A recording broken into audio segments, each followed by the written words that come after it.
ಇವತ್ತು ನಾನಿಲ್ಲಿ ಹೀರೆಕಾಯಿ ಬಜ್ಜಿ ಮಾಡ್ತಾಯಿದ್ದೀನಿ. ಬಜ್ಜಿ ಅಥವಾ ಸಾಸಿವೆ ಅಂತಲೇ ಹೇಳ್ಬೋದು. ಹೀರೆಕಾಯಿ ತೊಳೆದ್ಬಿಟ್ಟು ಸಿಪ್ಪೆ ತೆಗೆದೇನೆ ಹೀಗೆ ಹೆಚ್ಕೊಂಡಿದ್ದೀನಿ. ಹಸಿಮೆಣಸು, ಶುಂಠಿ, ಒಂಚೂರು ಬೆಲ್ಲ, ಉಪ್ಪು, ಕಾಯಿ. ಹೇಗೆ ಮಾಡೋದು ಅಂತ ಹೇಳ್ತೀನಿ.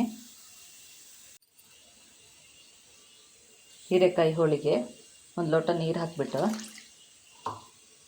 ಉಪ್ಪು ಬೆಲ್ಲ ಹಾಕಿ ಒಂದು ಹಸಿಮೆಣಸು ಹಾಕಿ ಬೇಯಿಸೋಣ.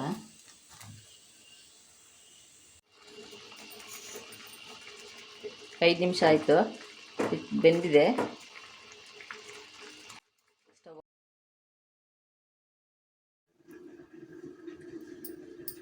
ಇದು ಬೆಂದು ತಣ್ಣಗಾಗಿದೆ. ಇದನ್ನ ಮಿಕ್ಸಿ ಜಾರಿಗೆ ಹಾಕ್ಕೊಳ್ಳೋಣ. ಕಾಯಿ ತುರಿ ಹಾಕ್ಕೊಳ್ಳೋಣ.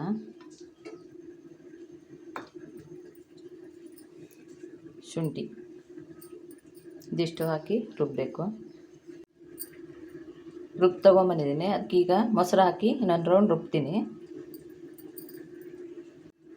ರುಬ್ಬಿ ಆಗಿದೆ. ಇದನ್ನೊಂದು ಪಾತ್ರೆಗೆ ಹಾಕ್ಕೊಂಡು ತುಕ್ಕೊಂದು ಒಗ್ಗರಣೆ ಮಾಡಿದ್ರೆ ಹೀರೆಕಾಯಿ ಬಜ್ಜಿ ರೆಡಿಯಾಗಿದೆ.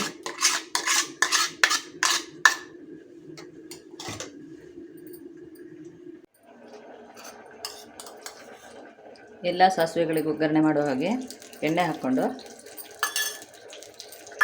ಜೀರಿಗೆ ಸಾಸಿವೆ ಹಾಕಿ ಒಂದೆರಡು ಮೆಣಸು ಹಾಕಿ ಒಗ್ಗರಣೆ ಮಾಡಿದ್ರೆ ಆಯಿತು.